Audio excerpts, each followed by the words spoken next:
Welcome back, ladies and gentlemen, to the desk here in Alpharetta, Georgia at Hi-Res Studios. We're bringing you the Summer Finals presented by Curse of Voice. We're going into game number 4. 2 of them were taken very quickly by Paradigm, but Cloud9 brought their star back into the mix, and they won the last match in spades. You know, I don't think we've ever really seen Cloud9 hit F6 before. No. And they did in game 2, and quite quickly, Barracuda finds his way to the venue, comes into the John Cena theme. It was a whole big thing. It was great.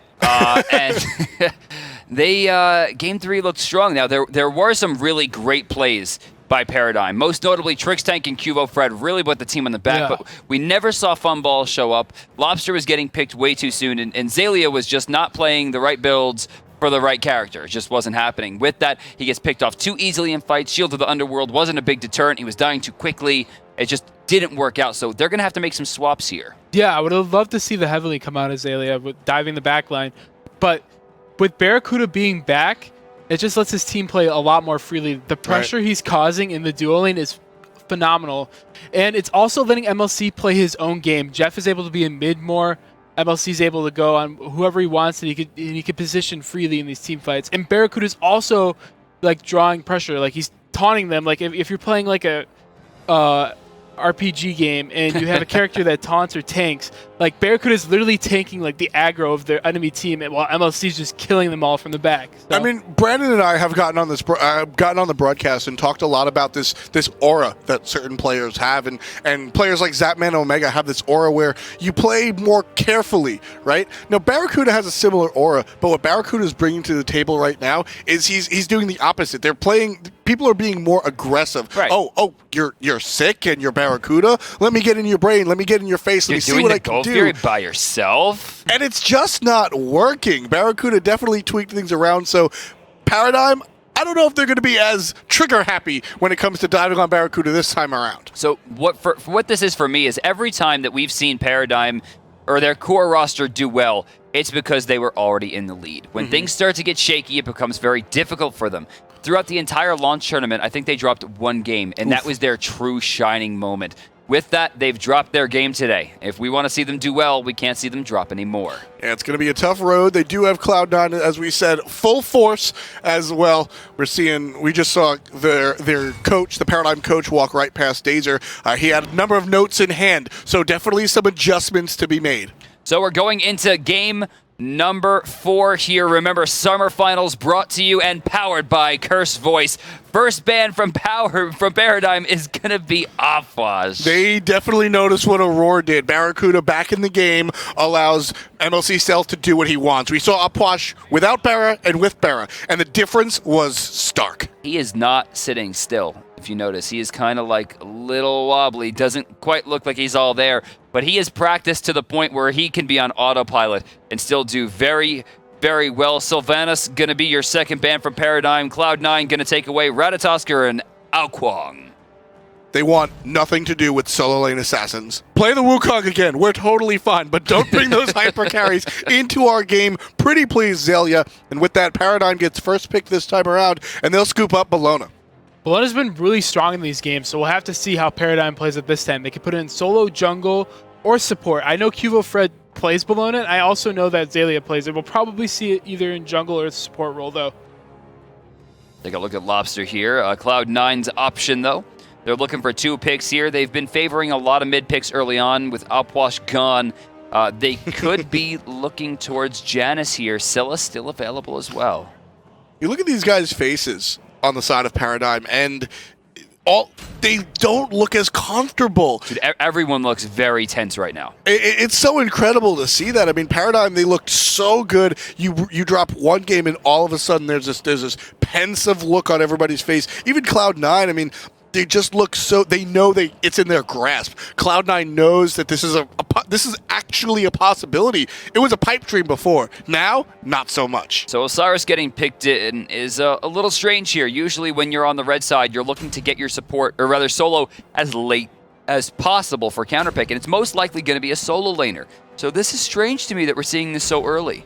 Cloud9, it has the momentum for sure, but we all have to remember that Paradigm has 2 games won already. If they win this game, it's over. So Cloud9 really has to be on their toes, and Paradigm just has to keep telling each other, one more game, guys. If we win this, we're going on. And Fenrir gets picked up. Great pickup by Cloud9. Fenrir has been really strong in these past games. Now, one thing that I really think why I think Fenrir works out so well is Annenster is this sort of hybrid jungler. We look at Weekend, and he sets up for Cyclone Spin. He's a setup jungler. He's happy to play Odin. It really doesn't matter about dealing damage. And then you look at some of the more assassin-oriented junglers. Annenster is right in between. Fenrir is right in between. Early game, Andy can go in and cause damage and wreak havoc on the enemy team. And then as the game gets later and later, he can utilize those stuns. He can utilize those ultimates to set up for his team. It really is the perfect god for Annenster. Yeah, it is a really good god for Annenster. This is like Annenster's original god. Like back on the Exertus days, he played Fenrir like every single game. Ooh. That's what he made his name for himself. So yeah, it's cool to see him playing it again. So Isis gets banned away after Poseidon. They did take a shot at the mid lane. On her going to be locked in. They're going to pick their mage last. I don't think we've ever seen Cloud9 do this, which means they're going to bring out something crazy. We saw them do this before where he picked Zeus. Yep. What are they going to do here? Usually when we see the Zeus, and I thought this was because of the fact that Omega was playing in the Hunter lane, usually when we see Cloud9 Zeus, which as I mentioned, they do enjoy and they have done, we usually see a Neath come out just to provide some extra protection, and Barracuda likes to play it. Going the more aggressive on her, I'm not sure if Zeus is going to be the pick, but we might see something crazy. We need some magic damage on Cloud9 right now. The only magic damage they have is Geb, so we're going to have to see some magic damage on Cloud9. Look at this. Lobsters, Agni. We got a Wukong again. This could be Zalia. It could be Trix Tank. With Ymir going to the jungle, I would really like to see that roster. But Cloud9, this is the interesting point. They have final pick here for Mage. What is it going to be? Now, you talked about Fenrir being iconic for Annenster. Agni is... players call Lobster Lobni. This is one of the most iconic gods for this mid laner right now. It is a great pickup for Paradigm. Going back to the comfort picks. Let's try to win this one home with things that we're used to, and still... waiting the clock down, waiting on this pick. I like Cloud9's comp a lot against Agni, honestly, but Agni does have the damage to throw on Osiris. It is Zeus, okay. Yeah. I wasn't sure I was Zeus. I knew it was going to be something crazy, maybe a Zeus, maybe an Anubis, but we do see the Zeus come out, and again, can't stress this enough. Zeus, maybe not the most potent god, but MLC Stealth loves it, and it more often than not has worked out for Cloud9 historically. It's going to be very hard. I feel like harder than last game. They don't have as much peel as they did last game for him. Right. But they have the Geb ult, and they also have the Fenrir ult to set his ult up, and they have the on her pillar. So we'll see what they can do with it.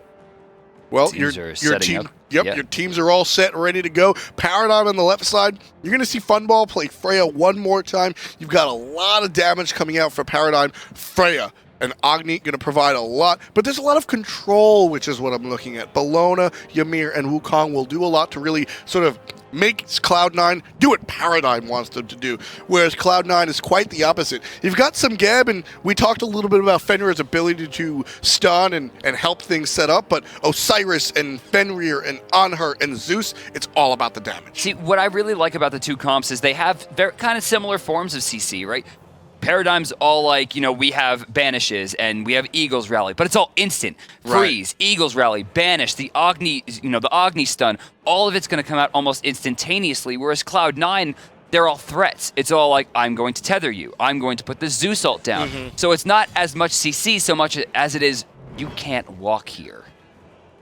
We're getting into the game, ladies and gentlemen. Once again, this is game number 4. If you're just joining us, Paradigm took the first 2 games swiftly. Cloud9 was missing their star hunter, Barracuda. He does make his way in. John Salter is with us. He's on the stage, and he'll be playing Hunter like he did last game, which won it for Cloud9. So Cloud9 has to win. This is a best of 5. Cloud9 has to win the next 2 in order to take it home and make it on to the next round. Paradigm just won. This is the Summer Finals, powered by Curse Voice. So the Agni pickup 2, looking at the teams again, is very, very strong against Zeus. Any god that doesn't have a mobility move, like a dash or a jump, or like an underground dash like Hades, Agni could just blow up. So if Agni drops the 3 meteors on Zeus, Zeus will die late game. So that's just a great pickup by Paradigm. We're seeing a lot of pots come out here. We have one for mid and jungle on the side of Paradigm on Agni and Ymir, respectively. Over on the right side, though, talking about Cloud9, they don't have one on their mid, but Omega has taken one for strangely enough, is Osiris. Very, very interesting. Osiris, Fenrir has already used his Omega's hanging on to his. Osiris, not the world's best, not the world's highest scaling god, really. Yeah. Well, he's all auto attacks at this stage of the game. He's all basics. Very so true. adding that 20 damage almost directly to his damage is going to be really effective, especially considering if he controls enough space by saying, hey, look at how much damage I do, you can't fight me, he can more efficiently use the Death Toll to clear the waves and heal himself up. Yeah, just going off that he has the AoE auto attacks, it's just very good for him. Oh, they're going to take the mid camps here. But what I wanted to talk about... Oh, wait, we might have a fight? Not quite. He's Lobster all by himself. You got one, all right. He'll pick one up thanks to that awesome fire, scorched animation that we get to see when Agni kills something. Not going to go for the fight right away, but this time it's a little different. Cuvo Fred stunned in the middle of a bunch of minions, and Anister's going to be chased back. MLC Self taking a lot of poke. I really expected that Chain Lightning to go to Agni. It went to Ymir, and pretty far. All right, what I want to talk about, though, is Trixtank playing Bellona in the support role. We haven't seen this really at all. We've seen him in the Hunter role. We've seen him in the jungle. We've seen him in Game solo, yeah. Besides game one, yeah. I'm just saying for today in general. Oh, yeah. right. Yeah. So it's cool to see this and see it work out. Well, at least it did in game one. We'll have to see this game. I like the fact that he just disarmed him there. He's like, you're going to use this Impaler or we're going to push your wave again. And given the fact that there are back camps up, there's still a red buff to do, getting out of that lane as fast as possible is going to be very helpful. My big threat here for Paradigm is we see Xaylia on Sun Wukong. It was his weakest performance by a mile, and he's opted to go back into this. Now, he's going to need to switch up his playstyle. Last time, he had very little effect on the fights whatsoever. See, I love to see this. Xaylia has played Sun Wukong to great lengths. He's a very strong Sun Wukong player, and to play at this top level, you have to have what they call in sports a quarterback's memory. When you lose that game the way Xaylia just did, you have to be able to say, yeah, I lost, but I'm a fantastic Sun Wukong player. I believe in my ability, and I'm going to do it because I have to for my team this next time around. I love to see the mindset of these players come out in their gameplay. It's cool to see in dual lane this time, too. They are pushing the Geb Honor lane in, even though they have a Freya, and that's big. Right now, the Honor might get pressure. Yeah, they're conceding pressure. I don't know why Trix isn't playing more aggressive. I think he definitely can, but he might be afraid of the gank potential. But speaking of gank potential, Anister's going to pick up Cuvo, drop him into a thunderstorm, and with that first blood, we'll go to the dog. That is what Cloud9 envisioned the first time they picked Zeus. They want to drop the ultimate down, tons of damage, and bring the enemy into it. With that 450 gold potion that he picked up to get him through the early game, in the garbage. Got about 2.5 minutes out of it, meaning he lost about 2.5 minutes of it. Yeah, great fight by them. Losing that pot's pretty big. Agni still has his, but this could be big trouble for Paradigm. Rotation coming from Gab that's going to secure the Cloud9 mid camps on the left-hand side. Those right mid camps haven't spawned yet, so Cloud9 will be able, because of the disjointed timers, Cloud9 will be able to get both. Yeah, they're doing really well with the mid camps. Oh, in comes a gank. Trouble. That's a lot of trouble for Zeus. As we mentioned, there is no escape. He will fall inevitably, and it goes to Cuvo Fred to even the score up to 1-1. Paradigm gets the return kill. Cloud9 still barely in the lead. That's a big kill for Cuvo. I was going to say, it's kind of harmful to Stealth's, I guess, maybe tilting, because he's probably thinking to himself, I should have backed. I really should have backed. He got caught with no mana, no actives, and he got destroyed for it. Cuvo Fred was mad about the death, and he, decided to take eye for an eye. It's the old one more wave syndrome that we see so many times. Just come on, I need like 100 gold, man. Let me live. Unfortunately, that's going to spell death for the Zeus, but he's able to go back, pick up rank 1 beads, level 2 boots, so he'll be a little bit faster. Boots don't offer much until rank 3, but when you're Zeus, every little bit counts. Yeah, for sure. Boots 2, good pickup generally for Zeus, and once he gets that pen going, their fights are going to be really strong. That kill for Cuvo, though, was really important. He was the one who got first blood, and he got a lot of extra farm time. Him picking that up in mid is great for him, and it'll put him right back into the game, and this is a good look for Paradigm right now. Xaylia forced to jump away here once again. Slight control in the lane given to Omega, who's been beautifully utilizing this Death Toll, keeping himself topped off at all fronts. Andy, no beads available here. Beautiful. They got him. What a great display of control right there. Andy continues moving, but moves in a straight line, so Barracuda can predict it and get all the 100% damage he needs out of Desert's Fury. Great predictable movement coming out from Anister in that ultimate. One of my favorite combos as Fenrir is the Honor Fenrir. It's just a great feeling when all the spears hit him and you get a free kill. More off than it. on her, or rather Fenrir Cupid. I like Honor Fenrir better. Oh, you drop him in the hearts and everyone loves each other? Yeah, Sam was really good at Cupid. That's why we played that. So yeah. I'm going to be the other side, and once upon a time there was a character called Old Wa in the game, and I don't know. It's like my most popular video. It was some rando that created this combo that they called the Shake and Bake. Essentially what Nuwa would do would place down a box, and in between was sort of an electric fence. You'd pick up Fenrir, and you'd run him in between the electric fence. I don't remember who made the video, but bad person, great video. Must have been you. Oh no, I'm kidding. You don't use YouTube. It was DM Brandon, of course. We're all joking around, having a great time here in the summer finals. I mean, these are some of the greatest games that we've gotten to see in a long time. The level of competition is, I mean, you can't make this stuff up. It was high before. You bring the star player off of his sick bed. It's such a great storyline. And right now on the right-hand side, Cuvo's trying to write his own story. Omega forced out, ultimate gone. Wall's good. Cuvo Fred has been more than on point this entire time with those walls. They're going to go deep. They're going to find it. Xaylia gets a big kill with the cudgel, and they needed that. I mean, shutting down Omega and forcing him to stop farming is such a big deal at this stage. I wonder if Omega tried to run through the wall. It looked like he tried to go around it with the Osiris passive. He could run through it, but I think he tried running around it for some reason. I don't think he had. Oh, wait, no, I guess he had to. He used his ult. Yeah, so I wonder if it wasn't working, if there was, I don't know, but I think he must have forgot or something. I don't know, though. It's hard to say. Either way, that death was secured by the quick thinking stun from Xaylia. You would have seen Omega escape by the skin of his teeth, but a good stun coming out from that Sun Wukong allowed just the small amount of damage that they needed to take down the tanky Osiris. Great play coming out from the solo laner.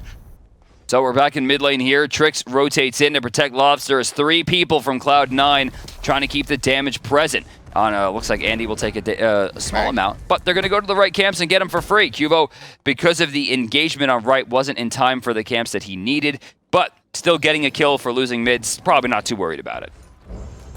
Funball right here. He's level 8, comparatively speaking to the level 9 on her. Not really, it's tough to say. On her excels at this part of the game. Freya definitely not her strongest part, so it's a little interesting to really weigh these two. I'm very interested to see that Funball hasn't backed. Is this a one more wave syndrome? He's getting kind of low. There's a big grouping on the left side. They're going to be looking. Yeah, look at this. Andy's going to go in. He knows that Funball can't contest this. Trix shouldn't contest it either. If there's anything Zeus does well, it's space control. Beautiful pillar placement. That's just going to delay the inevitable. Trix tank forces the ultimate out. Andy needs to grab someone, and he does. It's Lobster, but he's forced out. Geb's shield is going to give CC immunity to the pooch. He'll get out of there no problem, but Jeff will trade his life for it. Detonate. Cloud9 wants to make it happen. Boom. And detonate from afar. MLC stealth. 1, 2, 3 kills for the mid laner on the side of Cloud9. They don't turn to the Gold Fury, though, strangely enough. They see Xaylia. They know they want to try to fight it here. Xaylia is going to be forced away. Omega doing a decent amount there, forcing him to use that bird to get back. They still have an opportunity should they want to go for it. Zeus is so cool. That was a great placement of Zeus ult right there by MLC. It was the dream. Yeah, it was a dream. So what happened is Ymir got the perfect wall on Geb, but everybody collapsed to try to kill the Geb, and then Zeus just placed his ult, and he got a triple kill because of it. Oh, this could be a good bait. Detonate goes off, but not enough damage. Xaylia will be getting up there with a kill. Cloud9, decent advantage off that, but they're getting a little bit too aggressive in places they can't, and giving up those little ticks right there could eventually spell a lead for Paradigm. Really wanted that mid tower, unfortunately. Not able to secure it. Jeff's here. Andy low health, though. It's Jeff by himself. Is Shockwave going to be enough damage? Jeff thinks no, as he walked back towards mid lane. Paradigm, we're going to look at the grabs here. It's too close to call. That's a free Gold Fury going that way. And that is you can see the dip. Cloud9 did a fantastic job. That's going to create that chasm that you see in the gold difference. Do you know what that straight down mark is? That was Detonate. He went, thanks. Bang. Completely goes ahead and cleans up. And then that straight line up, that's going to be your Gold Fury. And the shutdown kill, too. You got to keep that in mind. Because he was on a spree from the triple kill detonate. So that was pretty big by Xaylia to be able to pick it up. That kill led to the shutdown and the Gold Fury. Good stuff coming out of Xaylia. Yeah, him getting caught led also to the Gold Fury. And That's the big issue here. I mean, at 9 minutes, it's not the biggest deal. It's only 190 gold a person. But, I mean, those little wins is what Paradigm needs, because in late game, if they find a kill on the Barracuda, or, they get this, maybe not situationally perfect ult from MLC Stealth, Paradigm has more than enough damage on this team to completely turn it. Lobster and Cuvo find themselves in the mid lane, but Jeff's here as well for Cloud9, so no aggression coming out from Paradigm. The right-hand Harpies will go the way of Cloud9, uncontested. No fight to be had as the core of Cloud9 is here with the Fenrir, Geb, Zeus combination, but Paradigm will make their way to the left-hand side. Funball trying to chase down Barracuda, too smart, recognize. Yeah, he recognizes the problem here, runs away. Jeff automatically rotates over to make sure that he could shield his teammate if necessary. With that, they'll wind up splitting the camps, or rather the wave evenly on both sides. We didn't hear their comms, but we saw them right there. We might not be sitting in with them on their Curse voice comms, but we watched Barracuda 180 and walk directly straight. We knew that Cloud9 said, Barra, there's 40 people coming to your lane. Get out of there quickly, and Jeff's going to come just in case. But you saw them utilize their communication. It's so cool to be able to see that. Yeah, and Bear's used to that. In ranked, he always gets ganked. Yep. If you ever watch his stream, everybody's always in his lane, so he's like, oh, this again. But yeah, so he was ready for it. Always ready. And Andy looking over to his teammates right there. That's one of the more interesting aspects of LANs. You get to look directly at your teammates and really talk directly to them. How much does that change things on LAN for you, being next to your teammate physically? Yeah, it's awesome. You get to really know their tendencies better, because you get to see them in real life and how they react to things. So when you talk to them, if you tell them in a certain way to do this, they'll do it, and if you tell them in a different way, they'll be like, no, I'm not going to do it, because they don't like being told like that. So you just have to figure out the communication, and being person to person, it's a lot better and a lot easier to figure that out. So Jeff Hindle loses a sentry ward there, but he had another one in the pocket, places it right down, so an even trade there for sentries, with, of course, Vision in the end going to Cloud9 in the hotspot. Even so, Cloud9 barely hangs on to this lead, only about 600 gold, and of course at 12 minutes, 600 gold is effectively nothing. The real story here is that Xaylia, Mystical Mark Rush, was able to really push Omega back. Omega going into the Frostbound Hammer will have a little bit more presence in team fights, but it's going to be up to him to rotate efficiently. But he just got back to that base with the teleport, from the base with that teleport, and he's already at half health. See, that's what I'm talking about, Brandon. Sticking with the solo lane. Right side, we see Trix Tank on and forcing Omega away. Left side mid camps are going to be controlled. It looks like they're going to be going to red. Funball prevent this wave from pushing on his tower, falling behind a little bit, but that's what I was talking about, Brandon. Xaylia, not the greatest game from on Sun Wukong last time. This time, leading by over a level onto the accomplished Omega. So, very, very strong stuff. Barracuda needs to find his strength. He's getting aggressed on, but here comes Jeff. Geb Shield ate 75% of that Freya ult. Beautiful pillar. And that pillar was something to write home to mom about, all right? That was brilliant. Now, right there, Cubo Fred, he could have been brought into the choke point and maybe been in some trouble, but Andy, super smart, decides to bring him to the farthest point possible, specifically because Ymir has no escape. It's going to be a 1-for-1, though, is over on the right side. Xaylia solos. Still and I mean more that, damage solos. coming out onto the left-hand side. Zeus is going crazy. That ultimate has put a lot of charges on the enemy. Mana. Not enough to go ahead and detonate, though. Funball beads are down. That's why he's safe. Lobster, not the same story. One more hit, and Anidster will be the one to claim the life of the mid lane for Paradigm. Barracuda never really in any danger, despite the fact that he ran out of mana. He made sure that Zeus covered Agni the whole time. Funball didn't have enough damage from that route, and the whole while Azalea pushing down the tier 1, another 500 gold for Paradigm, so it winds up being close to an even trade across the board, and you'll see that there's about 1,000 experience and 400 gold in favor of Red, but realistically at 14 minutes, that's an even game. We were talking a lot about the small things, the small mechanics. That's not going to be a win or a loss, but it's just fun to see Xaylia with the Mystical Mail backs because he knows his armor is going to kill the minions. I love to see those small little interactions. It shows, the players, not only do they have fun with the game, but they understand everything that they need to. With that full boots coming out, you see Wukong coming back out with a decent amount of damage, 40. Oh. Of course, added to the stats right there, on top of the fact that he's going to gain extra movement speed, most important. Yeah, how this game's going right now, Xaylia looks like he's going to be a way bigger threat than Omega, and that's huge. Their main source of damage, again, is the Zeus. It's different than the Alpwash, so Xaylia is going to be able to dive him and pick him up. He's just going to be able to ult out a Zeus ult and then dive back onto him when his ult's down, and it's just going to be a really good look for Paradigm. This Jotun's Wrath is so early. I mean, it's kind of crazy. I mean, selling out his starter item this early to get Jotuns online, obviously not going to be a detriment in any way. This is going to put him in a position of major power. It's going to be up to Omega to get to the back line, but so far he hasn't really been able to rotate at all. Yeah, Death Toll is one of those starter items that it's just not that powerful as the game gets later and later. It's so strong, especially for basic attack oriented characters early on, but very quickly does it seem to wear out its welcome. And being able to switch that out for Jotun's Wrath, it means more cudgels, more animals, more Master's Wills, which are slows. You're just going to have so much control out of this Monkey King. So Trixtank here getting forced away by Jeff. Even leveled right there. Barracuda, though, with a 2-level advantage over Funball for the second game in a row. Cuvo cleared up his buffs right now. Trixtank, nothing. Not going to look at Barracuda too hard. Just throw out some damage, force him out. And that's really what your support wants to do. Keep the enemy hunter uneasy. You're not always looking for the kill. You're just looking for the uneasiness. Yeah, him forcing the jumps big there. He has the Devo build, so him jumping is making him lose mana, and he doesn't have a good way besides Death Toll to get that back. So the more he jumps, the better it is for Paradigm. Andy's still 2-0-4 right now. One of the few people with no deaths on the board. We also see a 1-0-3 from Barracuda and a 3-0-0 from Xaylia. You know, like we said, Xaylia didn't have the best game of his life last game. This time, things look a lot different. Not only does he have a 2-level advantage, but he has a perfect solo score on top of the fact that he's been very close to unkillable.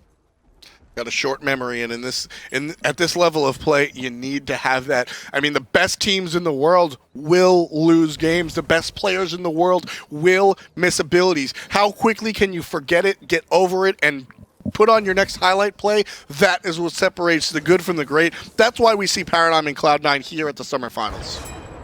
So we're about, let's say, 17 minutes. Both teams getting very close to 40,000 gold each. In fact, the gold lead has maybe not shrunk, but is become pretty normalized at about 600 here. Of course, still in favor of Cloud9. Neither team really showing any willingness to fight. Both teams look very, very frightened. Now, for me, Paradigm's got to be careful because while they still have a game to lose, it's up to the fact that if they lose another game, they're going to be straight up on tilt. They win 2 and then lose 2 because of a roster change. I mean, that's something that really messes with the mind. And then, of course, if Cloud9 makes a mistake, their tournament ends. Which is a pretty big deal. There's a lot of money on the line here, folks. Just tens of thousands of dollars up for grabs. First place, $50,000. That's incredible. These teams really want to make it, and it's not just about the money. It's about the prestige and the seeding. Going into Fall Split, you want to be able to be feared. You want to be one of the top teams because Fall Split leads directly into World Championships. So 5-7, they're going to move forward. Barracuda in a bit of trouble here. He jumps a little bit early, but no Eagles rally to follow. I'm sure Barra would have had his finger on the trigger regardless. Remember, CC immunity coming out from his ultimate. Did have level 1 beads as well, so probably wasn't really in too much danger. Oh, but look at this. Gold Fury going to be started. Trix is there to see it. Xaylia's still on the right side of the map. Omega will be backing to base. Does have teleport available if this became a fight. But Cloud9 instead retreats and doesn't make it happen. Mid lane control right now. Neither team, again, willing to fight. They back off the Gold Fury. They back off the mid wave. They don't fight for mid camps. I mean, actually, Aki might have gotten one of those. I think this game's interesting because it's not like game 2 where they have the 4 hyper carriers and one team's stronger than the other late game. Right. Each team has their... Oh, they're starting the Gold Fury again. Let's see. Yeah, look at this. Yeah. I mean, Jeff's actually covering more options this time as Stealth rotates in. They still got that Thunderstorm available as well. Funball here. 4 members. Blink in from Geb. That's a double Cataclysm, and the dog's got one in his mouth. That's a lot of damage. Lobster is taking out the support. That'll be a big deal. Shards of Ice is really strong here. It's not going to do a lot, but it will delay the death long enough for Xaylia to box out Andy and force him away. Most ultimates have been used. Anister gets picked off by the Somersault Cloud right there, jumping down. He chases down Omega. He'll find the stun as well, but unfortunately, he brought his decoy in. MLC Stealth just bounced a full chain lightning between them. Xaylia, the small misplay won't hurt him too badly as they force away the rest of Cloud9. And a 2-for-1 trade winds up in their favor. You know, I liked that play coming out from Cloud9, but Paradigm just made it better for them and wound up working it in their favor. So the issue here is that they're choosing different strategies. If he wasn't Fenrir, that would have been great. But Fenrir took somebody out of the fight, brought him to the back line, and poor Jeff was by himself. Yeah, it's two separate types of initiations right now. MLC Stealth getting initiated on, but enough damage being dealt the opposite direction to send Paradigm packing and not able to pick up that Gold Fury. Barracuda turns the corner, wants to look at someone, but Freya quickly says no. That was a 2v4 that somehow Cloud9 just pushed them away from. Trixtank's health getting pretty low here. You see his mana getting low. Xaylia in pretty much critical condition. Lobster and Funball are still able to support. We got a 4v4 here as Andy's coming back in. Cubo Fred's back as well. And didn't we just see this? Gold Fury has been very contested these days, right here around the 20-minute mark. Gold Fury grows with time, and 20 minutes is very, very valuable. They should have it. They should have it. It's in the back line. Still up for grabs. Shards of Ice should take it. No, Cloud9 still able to find it. Cubo Fred getting very low in the back line. Barracuda getting low as well, trying to box it out. Desert Fury through the wall takes him down. Jeff Hinla able to escape overall 1-for-1, but the Gold Fury going to C9. Yeah, these fights are huge. Zeus again and Agni are both putting in crazy amounts of damage. I feel like whoever gets to the mages first in these fights are going to be able to take them. So just look out for the mages. Agni hit. Oh, we got another fight here. Andy, Trixtank in a little bit of trouble, but Andy immediately turned around. Thank you, Jeff Hinla. The gift from afar. MLC Stealth will secure the kill with a lot of labor put in by Andy and the savior, Jeff Hinla. You know, you could even see it.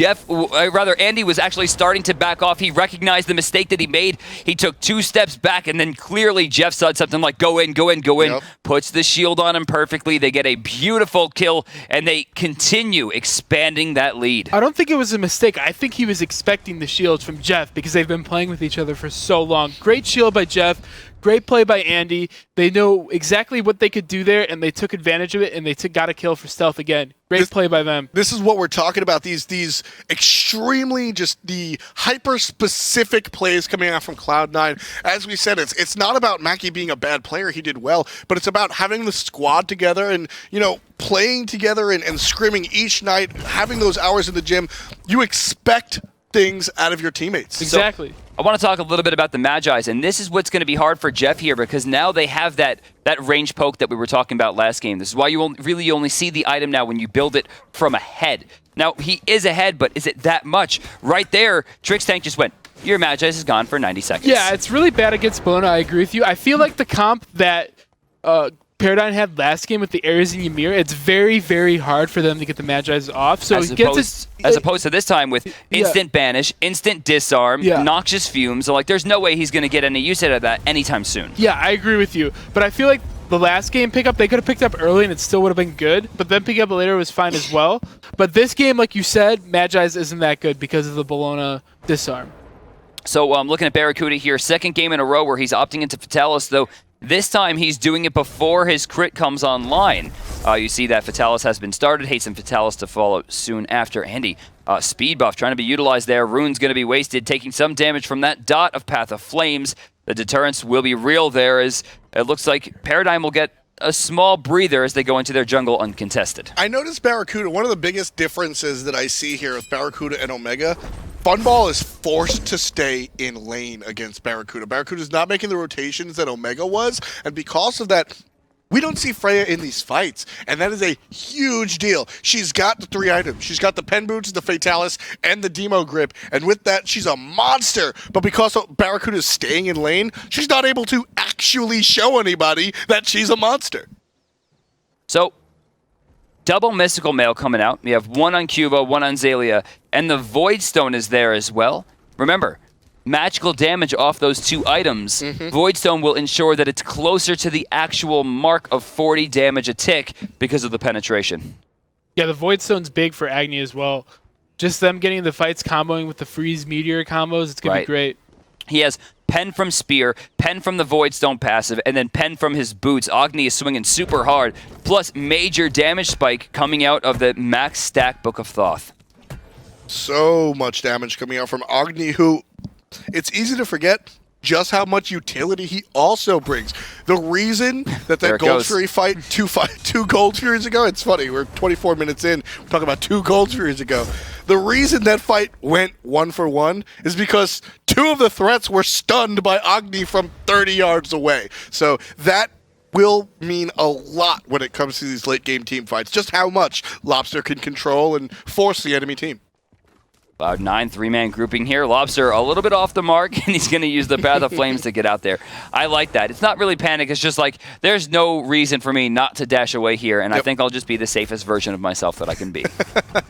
Left-hand Harpies going the way of Cloud9. They've done a number on those Harpies. They've really been omnipresent, trying to make sure that they're around all the time and really securing a lot of this jungle experience. And because of it, they're sitting not just in gold, but they're also leading in experience. We'll take a look at the graphs. 3,300 experience on their side, and a lot of that has to do with jungle efficiency. But one fight can turn that around and massively into the favor of Paradigm. They are not by any means out of this. This is the kind of lead that you start to feel. 3,000 gold is where they have about an item level apiece over you, and they have the advantage. But that's not to say that Paradigm doesn't have a great chance of winning. Their overall space control and damage, not to mention the sick amount of CC they have on this comp, will be enough for them to win a fight if they can play it perfectly. Granted, they'll probably need to be a few missteps from Cloud9, talking about Annister jumping too early, Jeff getting caught out of position, or Barracuda maybe using his kit a little bit too early on in the fight. Aside from those things, it should be okay for Paradigm to go one for one in any fight that they take. I feel like the 2 ways Paradigm's going to win a fight is if Jeff engages and they blow him up. Yeah, so there's gonna be a lot of damage coming out from Jeff and really just everybody on this team, and that's gonna be one of the turning points of these fights. But right now, as we see Gold Fury being fought over one more time, let's jump on with Cloud9 and have a listen in by Curse Voice. Are we all healthy enough to shove mid? I'm gonna back and TP right back in, or on my way. Yeah, you could just walk in. Yeah. When I get a ward in lane. Okay. Oh, shit. Whoops. It's all good. No, Wukong's on the side. You guys see Wukong's on the side. Yeah. We can't really siege him. I can go back to left lane. Okay. I don't have TP though. We need to move forward to a lane is what we need to do. Omega can stay in his lane, we can forward to a lane and then siege left or mid tower. Probably mid because otherwise they'll push mid. Actually, some Wukong's just sitting now, so. I'm gonna try to go left. I'm gonna sentry goal. They're coming right. Yeah, some Wukong. Careful right, careful right. I don't. Dude, Yeah, I just wrecked him. Nice, good job. We can pull yeah, one I see. shot, he's one shot. Can I'm you on run the over? side. They're I'm on coming my way. to you, I'm on Baron. my way. I'm pulling keeping gold. them off. Yeah, I'm keeping them Pulling off you, gold. Baron. Yeah, look to fight, look to fight. Don't Yeah. look to I'm on secure gold. it. Yeah, okay. I'm just I pushing actually can them maybe off. get it. I can maybe get it. Keep him away from me. Yeah, I'm trying. They're coming in. Wukong's coming in. Wukong's coming in. Wukong's coming in. Can we just do it? Burst with that. Burst with that. Nice. Got it. Nice. Good job, guys. Nice. Really nice job there, Baron. Good job, Baron. Can we Good pressure off that? Yeah, push. That's Freya ult just, too. Just have like Yeah, let's reset, look mids. Mid left Okay. soon. And that right there is the comms of a world championship team. One more time, thank you, Curse Voice, for that listen in. It's so incredible. Barracuda, just hearing the sick guy go, I just beasted him. He's one shot. Let's fight off of it. And then immediately the smartness of Jeff Hindler to Caster's be able Curse, to what did you figure just out do? how Why to did you pressure. kill him? Why did you just kill Barracuda, F-Dot? Well, Funball picks up the kill, but all in all, still goes the way of Cloud9. That's a big win for C9 there. Getting another Gold Fury extends their lead. Clumsy, let's head to the graphs here as we see the 4th time the Magi goes away to the disarm. Disarm, long range CC, never a good opposition for Magi's Blessing, but hearing the confidence on Cloud9, much different feel than the previous games, and just incredible to be able to ride along with those guys and hear what they're saying. Yeah, it's great to hear Bira like in such good spirits and he's locked in. You can tell. Andy's very low here, forced away. Shards of Ice might have been wasted there. And Omega gonna teleport in. Xaylia out of position, but MLC Stealth throwing down the ult in the wrong position. They still managed to get the tower. Win for Paradigm. Great play. Also forcing out that teleport from Omega, not a loss. That is definitely something that they're gonna put on their notch. All right, so we're taking a look at Lobster here in the mid lane. He'll get some free farm again, splitting with Cubo Fred. Omega going to the right lane. This leaves Jeff Hindler by himself. Barracuda slightly outside the range here. Shell going to be used. Bear comes in and looks like we'll save the day for now. He's back. Omega still in right side. Actually going to back here. No teleport for 90 seconds. No, okay. Smart of him not to back there. If someone rotated with the wave pushed up the way that it was, it could have been a tier 2. So it was good presence of mind for him to stick around. A lot of damage coming out underneath this tower, but Anister is bombs. lurking right behind Lobster. He's looking for the place to come into. Barracuda forced into the ultimate, not going to be able to secure anything. Funball will get the kill. Dog's going to bring him underneath the tower, and Trickstank will fall to MLC Stealth. Right away, Funball picks up the second part of his double kill, making MLC pay for his transgressions. I love the banish there, keeping Omega off the tower, 1,500 gold. This is what we talked about. One good win's going to swing things back around. Experience is even. Gold difference is within 1,000. And you know what? The both times, and you know, I can't say anything against Mackie here, but both times that they've lost fights in this game, it's because Barracuda was out of position. Both games that they lost so far, it's because Barracuda wasn't in them. If I was Paradigm, I would be putting that puzzle together and being like, that picture spells to me and on her. Let's rip it apart. Paradigm with their nose to the grindstone, sniffing out what's going to cause their opponent's demise. Yeah, that fight went really well for Paradigm because Zeus got picked off there by the Freya. Yes. Even though Paradigm did lose somebody, they got the Zeus, so they were able to pick up the tier 2 tower afterwards. Also, it was a great setup by Freya, Sun Wukong, and Trix to get Gebal on the tier 2 tower early, and the Shell as well. So they were able to disengage and then fight again on the tier 2 and pick up more kills. Great play by them, great setup, great stuff by Paradigm. I mean, you mentioned it earlier, Roar, how important look at the mages, how important those pickoffs are going to be. And right there just shows that you were on the correct side of wrong. I mean, they took out Zeus, and that was the end of the fight. Yeah. A Lobster right here. Again, I think got both of those. Yes, he did. He is so cheeky today, constantly going every single time for those mid camps, even when he's by himself. And he always seems to get something out of it. Not a slouch, as we said. This is one of the more iconic gods for Lobster. If you're newer to the Smite scene, Lobster's been playing since, I mean, before most of the devs, in all honesty. Lobster has been playing for so long, and Agni... He has absolutely been playing more earlier than, I would say, 90% of Hi-Rez Studios. It's incredible, and he's Agni, one of the oldest gods. Lobster has... I mean, I'll ask him later, but the amount of hours Lobster has on this single god, it's incredible. It's out of the park. So seeing him able to do all these little things is what you've got to expect. It's just great to see a player just be able to keep that level of competition up for so long. It's always awesome to see in any sport, and it's great to see in esports, especially because you want to see the esports scene last longer than just 1 or 2 years for players, and he's lasted 3, so it's been awesome to watch. All right, so real quick, can we ride along with Barracuda? I want to show you guys something really important. Barracuda right now is... If we can even go into first person, look at his movement. The way that his camera is exactly steady. He's strafing more. He's going back and forth even when fighting creeps. He is on it right now. He is completely focused. He is 100% ready to go at all points. The issue is that he went to the wrong side of the map. Paradigm starting up the Fire Giant. It's already 25%. This could be game if they get this. I can't believe they just got that for free. Free Fire Giant. There is no vision. And here we go. Omega's going to be like, I don't know what that orange thing is around them, but I am unhappy. Shield of the Underworld used before Funball got there. He ults over the wall. Really good bait here, but he's going to get stunned away. The teleport's not going to be good enough. He will be sacrificed. This is Phoenix. Oh my god, this is so bad for Cloud9. The face on Anister right there as Cloud9 tries to get some sort of reparations with the gold streak kill. The face on Anister right there was pure surprise. When that Fire Giant was communicated, they had no idea. Yeah, Barracuda was going to go left, but he sees Xaylia. He's going to head back. Yeah, so that was nobody's fault on Cloud9. Warding is a team thing, and they all needed to keep their wards up, and they all need to be talking about the Fire Giant. If they don't have vision on Fire Giant, they all have to be like, we have to check Fire, check Fire, It's 30 minutes in the game. Get a look at the support guy trying to say it wasn't the support's job to ward. Get out of here. That's what we get, trust me. When we bring Aurora up here, it's never the support's fault. When we bring Zapman up here, hunters need a buff. I figured you pro players out.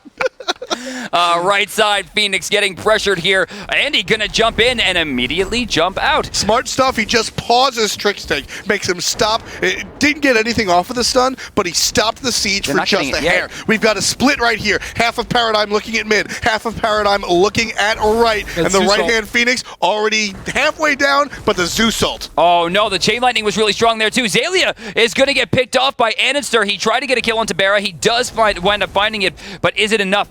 Again, Shield of the Underworld used. 4v4 Fire Giant and low health versus full health and low damage. Who's going to get this? Chain Lightning going to hit but not bounce. Pure Beautiful blink Oh, in. no. Cataclysm will catch no one, so Cloud9 will have to stop this chase. But Paradigm with a... Oh, They're gonna turn around. Jeff's in a bad spot here. That's a huge deal for Paradigm. Huge. Previously on their heels, Omega. now they got the Look at aggression. Omega over here. Omega on the left side here. Gonna get chased away. Where's the wall? No, he's gonna jump away. Okay, so we're looking at Lobster here. Lobster's low. Andy gets baited. MLC stealth detonate on cooldown. Damage from the sky. Damage from the ground. This could be game. And to the base, MLC goes in a box. Andenster, 1 minute. MLCA Stealth, 1 minute. Jeff Hindla, barely over half a minute. But- and Barracuda will be up in 10 seconds. That's the key. Can Omega do it by himself with Barra? They could get 2 Phoenixes here. Yeah, pretty easily. they're not going to try to Yeah. end here. They're going to look for the mid Phoenix. Omega might be able to hold this. No, okay, never mind. Wow, okay, that's a lot of damage. Woo. Girl. Tons. Barracuda jumps out of the base. Whoop is good onto Omega, and the wall just to prevent more aggression from Real quick, Cloud9. that whoop wasn't good. That banish stopped exactly Oh! half of Shield of the Underworld. 10 seconds here. They're looking for it. Omega going down is a big deal. Can they get it? He's one hit. No, they're gonna let him go. They're gonna have to back here. This initiation is done. I love the decision. If they got the 2 kills, that was game. They didn't, they run away. Are we going to see another comeback with 2 Phoenixes down, just like the launch tournament? Is this going to be a repeat of that? That was Dare to Care. Yeah. That was Yeah. Dare to Care. That wasn't Jeff Hindla. I gotta tell you right now, I have to. This was incredible play by Paradigm. This is not just run-of-the-mill good stuff. They made a huge mistake, a gigantic one. They had Fire Giant. They spread themselves too thin.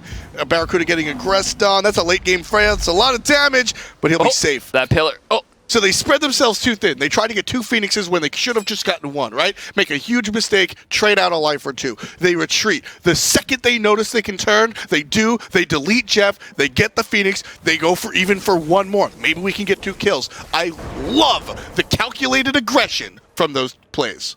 Realistically, if Paradigm wins this game, whoever actually called the Fire Giant call, Zipstar owes a kiss on the lips. Not a joke. Another thing too is the worst feeling ever as a Gab is if you blink in and you just miss everybody with your ult. Yeah, that was. I think he hit Ymir, but Ymir beads it. He didn't take much damage from it. Really good disengaged by Paradigm there, and that's what won them the fight for sure. It was just the intelligence of the disengage and the re-engage and the ability to turn on a dime. And what stuck out to me the most was it wasn't a single player and then a turn. Everyone moved as a unit, and that's what you see here at the top level of Smite play. You have to be a unit. And that's what's hard with the newer teams. Being able to understand and move as a unit is like one of the hardest things to do in Smite. If you could move as a team and do things as a team, you're gonna win as a team. If you can't do things as a team, you're just gonna lose. So that's like the biggest thing. It's a garden. You must grow together, learn to function together. I mean, there's just no carrots in the garden. Each god, Legion, each god has 4 abilities. Your team has to be 20 abilities. It can't be 5 individual players. You have to act as a unit with 20 abilities and use those. We're seeing those out of Annister. Wait, again? Drag the dog into the Zeus ult. They can't contest this because the 2 Phoenixes are down, so this is a very smart call by them. This is a different one. Yeah. They've sort of reaping what they sowed. They killed the 2 Phoenixes, as Aurora said. With those 2 Phoenixes down, fire minions are going to pour into the base if Cloud9 had tried to prevent that. If Cloud9 wants to win this next team fight, Zeus needs to come up big, and he can do that. He's one of the mages that can do it. You know more than anybody that Zeus is luck god. Zeus is, I hope this ultimate hits a whole bunch of people a whole bunch of times. Chain lightning hits all people too, It's skill. Everything involves skill, but Zeus has the biggest luck factor in the game. There's a lot Plain and simple. There's a lot of hoping when There's it comes to a lot Zeus. of hoping. Hope that when I drop this, they're not able to get out. God, Annister takes about 85% of his health in a blink. That was insane. It's Freya 40 minutes in. This is what she does, folks. This is Oh, the why wall's good. Funballs picked her. Cloud9's Titan is under attack. Big The Zeus left-hand Phoenix is under attack. The Zeus ult is good. How good is it, though? Get Barracuda shields going to ult in the back line. Anderson running around with nothing in his I don't mouth. know, man. That's a bad ultimate. I don't and know, with man. that, Paradigm is going to dive. I think Para's Zaylia got gets this. 1 kill. Zaylia gets 2 kills. He's still chasing. Zalia's looking for a 3rd. Omega very, very low. Trix Tank will pick it up. That's 1 for the support. There are 3 members of Cloud9 This is down. good. 3 Phoenixes of Cloud9 down. They're looking directly at the Titan, and Paradigm not stopping anytime soon. They're going for the win here. Funball That's takes it. down Stealth. The Church of Sun Wukong returns to glory as we see Xaylia putting out a 7-1-7. Paradigm takes down the world champions. GG! 21 kills in 41 minutes. Incredible play coming out from the yellow and black team. Congratulations. Lobster is still recovering from what just happened. It's been a long time since this European squad was able to go ahead and collect a win here on LAN. They do it with a vengeance, and they send Cloud9 packing. Funball finally showed up in this game. The biggest he showed up all series long. He played great damage in all the late game team fights, and he really showed how good his Freya actually is. In fact, the one team fight that they truly lost was because Funball was caught a little bit too early. Barracuda almost soloed him, sent him back to the base, and it was a miss. It was kind of a lopsided fight. Major power play for Cloud9. They take advantage of it well.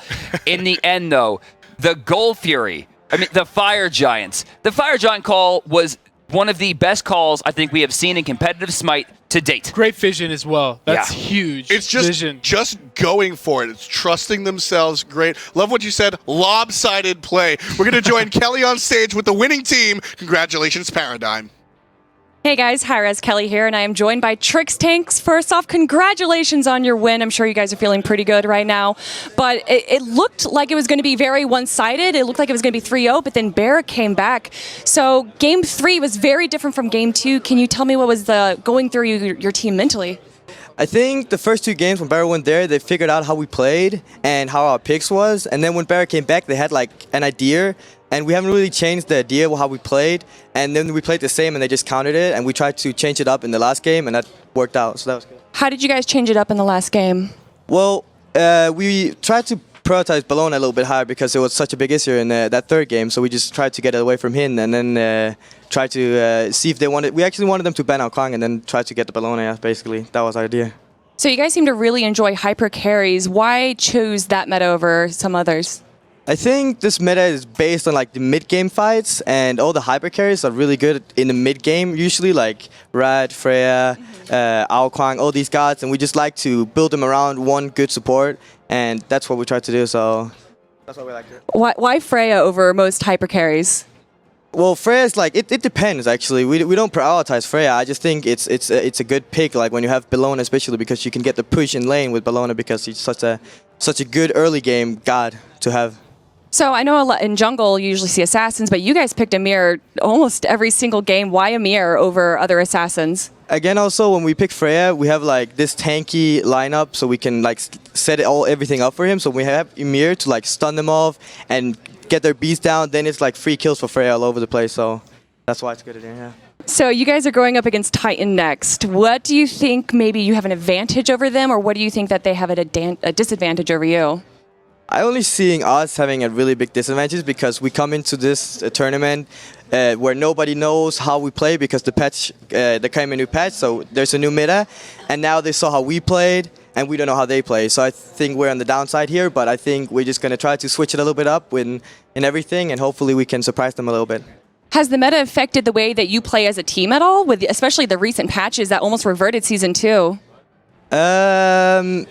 A little bit, yeah. We usually want to go really aggressive early game, but now we like calming it down and waiting till the mid game comes, and then we're gonna try to fight because it's all about the mid game fight. We'd say at least. Yeah, I mean, like Season 1, we saw a lot of early games. It would go to like 25 minutes, and that was around the average time. Now we see games going to around 35 minutes. So do you feel that your picks and bans are reflected on that by maybe building a mid game or even late game comp?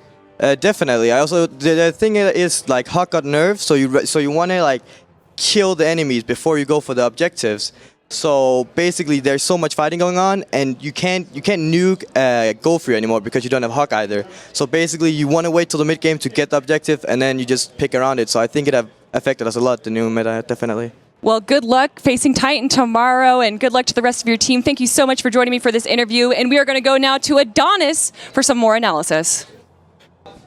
Right from the support player of Paradigm, very happy about their win. You can see prioritizing Bologna was really their key there. They wanted Cloud9. They baited Cloud9 into banning Ao Kwang, which was so successful earlier, so they could grab that Bologna and take it away from Omega, really. Yeah, you know what it reminds me of a little bit? The kind of Bellona going to Trix is very reminiscent to me of the Guan Yu pick when we saw him, right? We've known for a long time that Trix Tank is maybe optimally a warrior support player. Oh, for sure. Definitely seems to fit his design, almost like Incon, how they both kind of seem to really want to play those aggressive warriors as their supporters. Meta doesn't really dictate it, though, Yeah, normally. exactly. It hasn't been too available, but the Freya Bellona, I mean, as you heard Trix talk about, it was that lane control and push that they got out of all that AoE. Yeah, and their whole team composition was set up around setting up Funballer, and it worked. It was very effective all game here. First Blood, though, did happen to go to Annonster, and Cloud9 got off to a very strong start at the beginning of this game. And the game was very back and forth. It really wasn't really Paradigm's game until they were able to sneak that Fire Giant later on. Did you see that build that he had? Yeah, he went crit, which I was he a had little like surprised about. Jotuns, Deathbringer, Executioner, Aussie. It was the auto attack build, yeah. But there really wasn't too many targets that he could stick to. Divios was talking about it a little bit. I was watching a game with them. Seething Howl gives you 105. It's great when you power can and like do 60% it. lifesteal. So he's like, basically the build is like, if I can hit you twice, you're probably going to die. But unfortunately, wasn't able to secure that. And I think a lot of that is due to Xaylia Sun Wukong in this game. Very disruptive. Fit into the comp as a disruptor way better, right? In the last game, you saw them have this really aggressive frontlining style, right, with the Mirror and all these kind of frontline tank gods with the Sun Wukong. And it was like they were already so disruptive, they really needed some more damage coming out of that soul lane roll. In this game, however, with the Agni, with the Freya, well, I guess they had that in all their games, but with the Agni especially, right, they were able to really do something with that disruption, isolate single targets, and burst them down. We saw that especially in some of the later fights where you saw Omega being forced all the way out in the jungle, and Jeff going down as they were able to isolate single targets. Yeah, and I mean, Xaylia played phenomenally. He was 7-1 and 8, I think, something incredible. Player of the game, and clearly the player of the game. He was actually able to solo Omega at about 13 minutes into the game. That also allowed, Cloud9 won a team fight on one side of the map, and that kind of gave them control of the game. But the fact that Xaylia not only could solo out Omega, but was sitting at 4-0 and so far ahead. And just look at the last fight. I mean, almost everyone is full build, but Xaylia just so strong in these team fights. That was worth 37.9 fantasy points on Alpha Draft. If you were following along, if you got your picks in earlier today and you picked Xaylia, you made out pretty well, it looks like there. Yeah, real well. But let's talk about Alpha Draft a little bit more. Okay, it's closed out for today. It's daily fantasy. Yes. You're able to play with your friends. That means that tomorrow it'll be available. Tomorrow daily, will be available. Yeah, and that'll be Titan taking on Paradigm, and it'll be AFK taking on the winning team from Fnatic and Team Solo Mid. They'll be coming up here shortly. Which is very exciting. Yeah, that'll be Hinuman and myself on the call with that. Aurora as our competitive insight. Looking forward to that one. I think that's a lot of people are looking forward to. Yeah, let's take a look at the brackets real quick and see where we're at. All best of fives basically until the grand finals. We do have a best of one to determine 5th place, and then the best of 3, 3rd, 4th, that money splitting. But right now, Titan versus Paradigm, that's going to be a pretty intensive matchup. These teams go back pretty far. I believe it's 7. Oh, no, I'm thinking of a different matchup. I'm sorry. Because Titan hasn't been able to play Fnatic TSM matchup, though, it's 2-3 in favor of TSM all time at LAN. And TSM's ahead that one additional game from the last LAN that we had. Yeah, but this is a great rematch. This Team Solo Mid versus Fnatic. You look at Worlds. Yeah. Fnatic takes the first game against them, but Team Solo Mid closes out in the best of 3. Then Cog Red takes them down, yeah. Yes. And then going into the spring finals, it was Fnatic to TSM, but it went to a game 5. I really expect to see the same thing. Yeah, I wouldn't be surprised at all. And actually, talking to the players a little bit, it was interesting because Fnatic said that they think TSM's maybe the easier team for them to win against over AFK, but were pretty concerned about the idea that AFK had an opportunity to watch their game versus TSM, another North American team that doesn't play necessarily the same style, but can stretch them to their limits. Yep. But guys, we have this new set. It's built fantastically, but it's not completed yet. There's one more piece to it, and Kelly's going to show you what that is. What's up, everyone? As you can see on our new set here, we have this big blank wall, and no, we're not just fans of Seinfeld here. We actually plan to fill this wall up with all of the events that we have, and the first one that we have right here is the Summer Finals one. Hopefully I don't mess this up. I'm actually quite clumsy, and there we go. All right, so now throughout all the events that we have, all the lands that we have, we're going to fill this wall up with everything that we do. So thank you. And back to Kevin. I'm just happy that wall didn't fall down. I know. Like, we're like, this is an amazing set, but it's not done. One final piece, and it's just like, Yeah, we actually have the players back there holding the wall up just to make sure. Oh, man. But let's talk a little bit more about Fnatic Team Solo Mid. Sure. I mean, Paradigm, Cloud9, Paradigm's It's in the favor. books. Maybe it was a little bit, would have been different if, Barracuda, I can speak words. Barracuda could have been there. But now Team Solomid versus Fnatic, who are you looking at? What players are you Well, for me, expecting to show up? TSM, it's Ionic is always the player to watch on that team.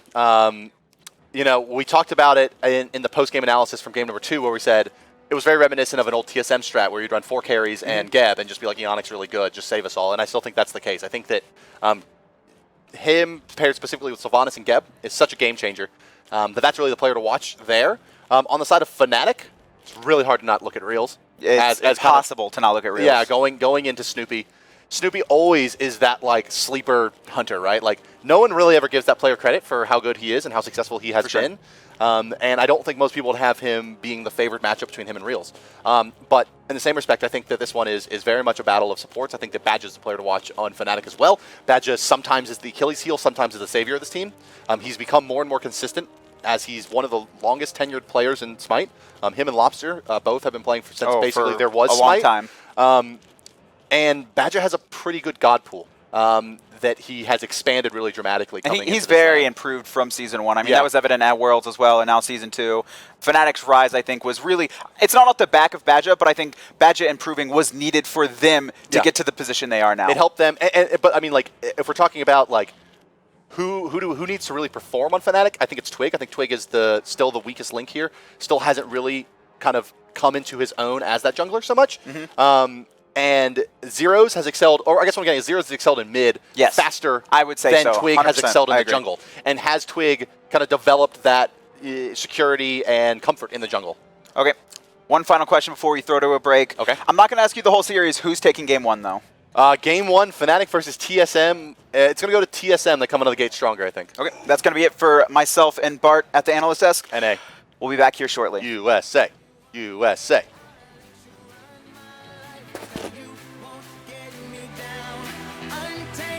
I lost my mind, it turned me inside out. No one can stop me now. So turn up the light. Turn up the light.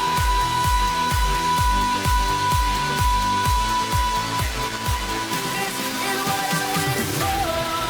'Cause the clock keeps ticking hard for me to keep up. I can't take it no more.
This armory protects my heart.